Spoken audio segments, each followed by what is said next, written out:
Sir ఇప్పుడు వాళ్ళ parents కూడా ఇక్కడే ఉన్నారు మేడం సార్, నేను వాళ్ళని కూడా పిలుస్తాను. అమ్మా సార్ రండి. నమస్తే. నమస్తే. మీ పేరండి? రోజమ్మ. ఓకే, మీరు? రమణారావు. రమణారావు. ఓకే ఓకే, చెప్పండి. మీ అమ్మాయి చెప్పింది ఇప్పటివరకు మీరు కూడా అక్కడ కూర్చొని విన్నారు కదా, మరేమంటారు? అంటే మేనమామ కదా అని చెప్పేసి మ్యారేజ్ చేసాము. అంటే మా సొంత తమ్ముడే కాబట్టి సరే తను తిన్నగా ఉంటుందని చెప్పేసి చేసాము. కానీ తను ఫస్ట్లో వద్దు అనింది. కానీ మేమే ఇక అంటే మాకు కొన్ని అప్పులు ఉన్నాయి, దానివల్ల మేము అమ్మాయికి మ్యారేజ్ చేస్తే వాళ్ళు కట్నం మేము అప్పులు తీరుస్తామని చెప్పారు. సరేనని తనని కూడా చెప్పాము, తనకు చెప్పి ఒప్పించాము. ఒప్పిస్తే సరేనంది, తల ఊపింది, ఒప్పుకుంది, మ్యారేజ్ చేసుకుంది. చేసుకున్న తర్వాత ఇంకా నాకు చిన్నప్పటి నుంచి ఆవిడ ప్రవర్తన అంతా బానే ఉండేదమ్మా, లేదంటే మధ్యలో ఏదన్నా బాయ్ ఫ్రెండ్ అఫైర్స్ లాంటివి ఏమైనా ఉన్నాయా? అలాంటిది ఏమీ లేదు. బాయ్ ఫ్రెండ్ అనే ఫీలింగ్ అమ్మాయి దగ్గర లేదు. మాతోనే ఫ్రీగా ఉండేది ఏ విషయమే. చిన్న ప్రశ్న రోజా గారు, చిన్న ప్రశ్న. మీరు ఈ ప్రపోజల్ తీసుకొచ్చింది, మీ బ్రదర్ని తీసుకొచ్చి పెళ్లి చేసుకోమ్మా అని చెప్పినప్పటి నుంచి ఆ అమ్మాయి ఒప్పుకోవటానికి ఎంత టైం పట్టింది? ఎన్నిసార్లు ఆ అమ్మాయి నిరాకరించి నో చెప్పింది? ఎంత బలవంతం పెట్టారు? బలవంతం పెట్టారా? ఎంత బలవంతం పెట్టారు? ఎన్ని రోజులు పట్టింది మీకు ఒప్పించడానికి ఆ అమ్మాయిని? ఒక 6 months పట్టింది. 6 months. సో ఫైనల్ గా ఇష్టపూర్వకంగానే ఒప్పుకుందా? ఇష్టపూర్వకంగా ఒప్పుకుందా? ఫైనల్ గా కష్టంగా ఒప్పుకుందా? కష్టంగానే ఒప్పుకుంది. మీకున్నది ఒకటే కూతురు కదా, ఎందుకు అంత బలవంతంగా పిల్ల జీవితం నాశనం చేయడం? ఒకటి మేడం, ప్రతి తల్లిదండ్రి అనుకునేది ఏంటంటే, ప్రతి తల్లిదండ్రులు కదా, మీ ఇద్దరు గురించి చెప్పండి. తల్లిదండ్రులు అనుకునేది కామన్ గా బిడ్డ భవిష్యత్తు బాగుండాలి అని కోరుకుంటారు. ఏది 30 ఏళ్ళు 10 ఏళ్ళు 15 ఏళ్ళు తేడా ఉన్న వాడికి ఇచ్చి పెళ్లి చేయడం భవిష్యత్ ఆస్తి కానీ మామూలు ఉన్నాయని చెప్పి ఉన్నాయి, బాగా చూసుకుంటారు, ఏదో మామూలు డబ్బు సైడ్ ట్రాక్ అవ్వకూడదు. మీ అమ్మాయి జీవితం కంటే మీకు డబ్బు ఆస్తి ఇంపార్టెంటా? మేడం ప్రతి ఒక్కరు ఇష్టం ఉండి చేసుకోవటం. ఒక్కతే కూతురు కదండి. అయ్యా అలా అనకండి. ప్రతి ఒక్కళ్ళ గురించి మీకెందుకు? మీ జీవితానికి ఉన్నదే ఒక కూతురు, ఆ పిల్ల హ్యాపీగా ఉండడం మీకు అవసరం లేదా? మేము ఎన్ని రకాలుగా అమ్మాయిని అడిగామో తెలుసా? ఇప్పుడు ఏ రకంగా చూసినా నాకు అమ్మాయి పర్ఫెక్ట్ గానే అనిపించింది. ఆ అమ్మాయి మనసు మేము అర్థం చేసుకున్నాం, మీరు అర్థం చేసుకోవాలి. ఏమి హ్యాపీ సార్? 11 ఏళ్ళు తేడా ఉన్న ఒక వ్యక్తికి ఇచ్చి పెళ్లి చేస్తారా? ఆయన చెప్పడం చూడండి, ప్రతి ఒక్కరు ఇష్టంగా చేసుకోరు అంటే మీరు చేసుకున్న మిస్టేక్స్ ఆ పిల్లని అమ్మకానికి పెడతారా మీరు?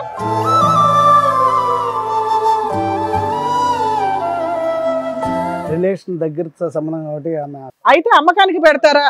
ఎవరన్నా 10 లక్షలు ఇస్తామంటే మీ అమ్మాయిని అమ్మేస్తారా? మీరు చేసిన పని అది. దానికి ఒక సిస్టమ్ పెట్టారు, పెళ్లి అనే సిస్టమ్. రిలేషన్ ఉన్నది కాబట్టి అది చేస్తే బాగుంటుంది. ఏం చేశారు? తల్లిదండ్రుల్ని అసహించుకునే పని చేశారు మీరు. పిల్ల ఫీలింగ్ లేదు మీకు అంటే మమ్మల్ని పిల్లల్ని కలాను మేడం, ఖచ్చితంగా ఇంత దూరం తీసుకొస్తుందని. కానీ నేను కన్ను నేను ఉండను అతనితో అసలు మామూలు. నేను ఒకే ప్రశ్న అడుగుతాను. మీ బామ్మరిది అనేటటువంటి వాడు అతని వెనకాతలు ఉండేటటువంటి ఆస్తి అనేటటువంటి అంశాలు లేకపోతే కనుక ఈ అమ్మాయి పుట్టిన తర్వాత పెరిగి పెద్ద 10th 11th ఇంటర్మీడియట్ చేసిన తర్వాత ఎప్పుడు పెళ్లి చేద్దాం అనుకున్నారు మీరు? ఇప్పుడు ఈ ఇష్యూ ప్రాపర్టీ అనేటటువంటి ఇష్యూ ఎక్కడ చేయి జారిపోతుందో, మన డబ్బు వేరే చోటకి వెళ్ళిపోద్ది అనేటటువంటి కమిట్మెంట్తో ఈ అమ్మాయికి 20 సంవత్సరాలు అప్పుడు పెళ్లి చేశారా, లేదంటే ముందు నుంచే మా అమ్మాయికి 20 సంవత్సరాలు నిండగానే పెళ్లి చేద్దాం అనుకున్నారు? ఇది చాలా ఇంపార్టెంట్ పాయింట్. అలా ఏం లేదు సార్, తను ఎంతవరకు చదువుకుంటే అంతవరకు చదివిద్దాం. ఎక్కడ చదివిందమ్మా? అయితే మీ తమ్ముడు ఏమన్నా ఇబ్బంది పెట్టాడా? సార్ ఏదో అడిగారు, మీ మెంటాలిటీ ఏంటో కనుక్కుందామని. పుట్టినప్పుడు అనేసుకుంటామా డిగ్రీలు చదివిద్దాం, ఎంబీబీఎస్ చదివించుకుందామని మేము అలా అనుకున్న వాళ్ళు అలాగే ఉంటారమ్మా. ఆస్తి రాగానే వేరే వాళ్ళకి ఇచ్చి పెళ్లిళ్ళు చేయరు కదా. మీ పిల్ల పారిపోయి 7 years అవుతుంది తెలుసా? మళ్ళీ ఇంకా పోలీస్ స్టేషన్ లో కంప్లైంట్లు ఎందుకు ఇస్తున్నారు? ఆ పిల్ల బతికేది, ఆ పిల్ల బతుకుతుంది కదా. ఇదే ఫస్ట్ టైం చూడటం పాపని. అవును సార్. ఏది 7 సంవత్సరాల తర్వాత స్టేషన్ లో కేసులు వేశారు సార్. కాదు, ఒకటి మీరు ఎంత చదవాలంటే అంత చదివించడానికి మీరు రెడీగా ఉన్నారు కదా. మీ తమ్ముడు ఏమైనా బలవంతం పెట్టాడా? ఈ అమ్మాయిని ఇచ్చి నాకు పెళ్లి చేయండి, ఇంత డబ్బులు ఇస్తామని ఏమైనా ఆఫర్ ఇచ్చారా? అంతేనా? అది ఆ డబ్బులకు మీరు కక్కుర్తి పడ్డారు. తల్లిదండ్రులు అనేది మర్చిపోయి అమ్మయ్య నా కూతురు నా తమ్ముడు దగ్గరే ఉంటది, నా డబ్బులు నా జేబు నిండుద్ది అన్న ఆలోచన మీకు వచ్చింది. ఒక్క నిమిషం మాట్లాడేటప్పుడు మీద మీద మాట్లాడకండి. నా మాట అన్న వినిపించాలి, మీ మాట అన్న వినిపించాలి. నేను మాట్లాడుతున్నాను కదా, క్వశ్చన్ అనేది అయిన తర్వాత ఆన్సర్ మీరు ఇవ్వండి. ఏం చేస్తారు సార్ మీరు? నేను ఆటో తోలుతాను. ఎంత అప్పులు ఉన్నాయి మీకు మీ అమ్మాయిని అమ్మేసే టైంకి? తాగుడు అలవాటు ఉండుంటది. తెలుస్తోంది మిమ్మల్ని చూస్తే. ఏమో ఆయన అంటే మగాడు ఏదన్నా దేనికన్నా రెడీ అవుతాడు. నీకేమైంది తల్లి? నీ తమ్ముడు జీవితం నాశనం చేసావు ఒక రకంగా, ఈ పిల్లని అంటగట్టి. మెయిన్ నీ కూతురు జీవితం నాశనం చేసావు. మీరు ఒక స్త్రీ కదా, ఆ పిల్ల ఫీలింగ్స్ ఏంటి? 20 ఏళ్ళప్పుడు పిల్ల ఆలోచన ఎలా ఉంటుంది, 25 అప్పుడు ఎలా ఉంటుంది అని ఏం తెలియవా మీకు? మీ ఆయన చేసిన మిస్టేక్స్ నువ్వు కూతురుని అమ్మకానికి పెట్టావు. సరే నీ సొంత తమ్ముడే కాబట్టి అంతా ఇక్కడే ఉంటుందా, ఆస్తి అంతా ఇక్కడే ఉంటుంది అనుకున్నావు. బేసిక్ ఒక స్త్రీగా నీకు ఫీలింగ్ ఉండాలిగా. 20 ఏళ్ల పిల్లని తీసుకెళ్ళి ఫస్ట్ నైట్ లోకి పంపిస్తే ఈ పిల్ల ఎంత నరకం అనిపిస్తుందని నీకు తెలుసా? ఆ ఫీలింగే లేని పిల్ల, అది ఎంత పెద్ద పనిష్మెంట్ నీకు అర్థమవుతుందా? ఈక్వల్ టు రేప్ కింద లెక్క. మళ్ళీ పైగా లోపల నుంచి బయట నుంచి తోస్తారు ఆ పిల్ల పారిపోయి వస్తే. 7 ఏళ్ల నుంచి నీ కూతురు ఎక్కడుందో ఎలా ఉందో నీకు పూర్తిగా తెలియదు. ప్రతిసారి పోలీస్ స్టేషన్కి వెళ్తున్నారు, ఆ పిల్లని బ్లాక్ మెయిల్ చేస్తున్నారు. స్టిల్ ఆ పిల్లకి ఏం మాట్లాడుతుందో తెలుసా? ఇక్కడికి వచ్చి నేను ఇంకా కెరియర్ లో సెటిల్ అవ్వాలంటే నా తల్లిదండ్రులు పోషించుకోవాలంటుంది. ఆ అమ్మాయి బాగుండాలనే కదా మేడం. ఏంటి బాగుండేది? ఆ పిల్లకి ఇష్టం లేని పని చేసుకుంటూ మామూలు ఇది చెప్పింది, ఇది బాగుండాలనే ఉద్దేశం. ఏంటి మళ్ళీ పెళ్లి చేయడానికి అమ్మాయి వెనకాల పడుతున్నా? మళ్ళీ ఎవరైనా డబ్బులు ఇస్తా అన్నారా ఏంటి? పెళ్లి చేయడానికి వెంటబడుతుందా? ఏంటయ్యా బాగుండేది?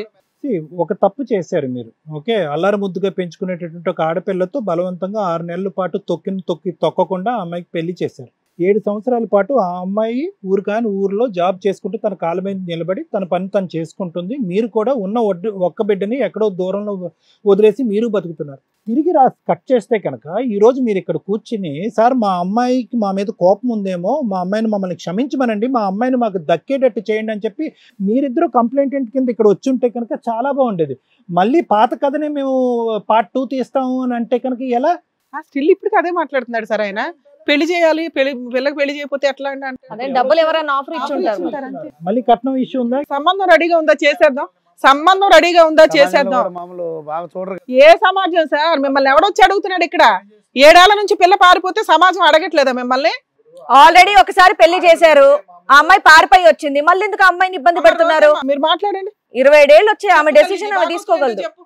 ఉంది మేడం, ఇప్పటికైనా అమ్మాయి ఒప్పుకొని మా దగ్గరకు వస్తుంది. మీ దగ్గరికి రావాలా, మీరు పెళ్లి చేస్తే వెళ్ళాలా? మళ్ళీ పెళ్లి చేయాలనుకుంటున్నాను. అరే అరే అరే అమ్మ ఒకటి రోజా గారు, ఇది కాదు, ఇది మీ ఇద్దరు ఆలోచన. ఇప్పుడు నువ్వు మేము ఎంత గడ్డి పెడుతుంటే నీకు క్లారిటీ వచ్చింది. ఇది మీ ఇద్దరు ఆలోచన, లేదంటే అతను మేమే పెట్టే ఆ తాగుడుకు సంబంధించినటువంటి ఒత్తిడా? ఇద్దరు ఆలోచన పెళ్లి చేద్దామనా, లేదంటే ఒకరి మీద ఒత్తిడి పడుతుందా? ఏం లేదు సార్, ఇద్దరు ఆలోచన, ఇద్దరు చండాలపు ఆలోచన. అమ్మ రోజమ్మ, మీకు ఏమైనా సంబంధం రెడీగా ఉందా ఇప్పుడు? ఏం లేదు. లేదు. ఇప్పుడు అమ్మాయి వస్తాను అంటే మీరు ఎతికేస్తారు ఇప్పుడు అర్జెంట్ గా. ఎన్ని రోజుల్లో ఎతికి చేస్తారు పెళ్లి? వెంటనే ఇమీడియట్లీ చేసేస్తాను. సూపర్. మంచి సంబంధం అంటే ఏంటి రమణారావు గారు? ఏంటి మంచి సంబంధం కొన్నా? అది వెంటనే చేసేస్తాడంట. ఉండండి, బాగా చూసుకున్న వాళ్ళుగా. ఎలా చూసుకుంటా అంటే ఫస్ట్ ఎదురు కట్నం ఎంత ఇస్తాడన్నది లెక్క తేలుస్తారు, తర్వాత ఆస్తి ఎంత ఉందన్నది చూస్తారు. అప్పుడు అప్పుల్లో ఉన్నారు, ఇప్పుడు అప్పులు ఏమైనా ఉన్నాయా? ఇప్పుడేమో అప్పులు లేవు. ఎంత దాచిపెట్టారు?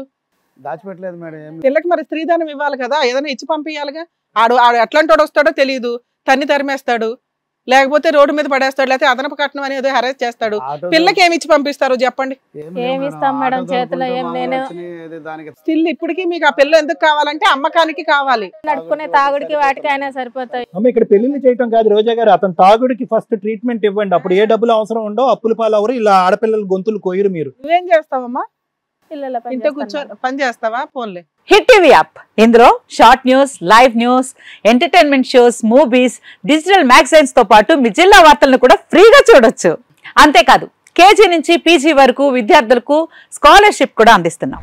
ప్రతి వారం 10 మందికి లక్కీ డ్రా ద్వారా ఒక్కొక్కరికి 10,000 రూపాయలు అందిస్తున్నాం. ఇంకెందుకు ఆలస్యం, వెంటనే హిట్ టీవీ యాప్ ని డౌన్లోడ్ చేసుకుని ఫ్రీగా ఎంటర్టైన్మెంట్ పొందండి. Hit TV app. Hit TV app. Please download hit TV app. Hit TV app ని ఫ్రీగా డౌన్లోడ్ చేసుకుని ఎంజాయ్ చేయండి. మీకు నచ్చిన ఎంటర్టైన్మెంట్ కోసం హిట్ టీవీ యాప్ ని ఫ్రీగా డౌన్లోడ్ చేసుకుని ఎంజాయ్ చేయండి. హిట్ టీవీ యాప్ ని డౌన్లోడ్ చేసుకుని ఆస్వాదించండి, ఆశీర్వదించండి. ఇంతమంది సెలబ్రిటీలు హిట్ టీవీ యాప్ ని డౌన్లోడ్ చేసుకోండి అని చెప్తున్నారంటే ఎంత మంచి యాప్ ఆలోచించండి.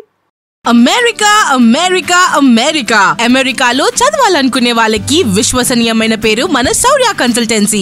UK లో 1 year masters, UK లో 1 year masters, 2 years work permit up to 5 years visa. Contact Saurya Consultancy. Contact 89851 89851.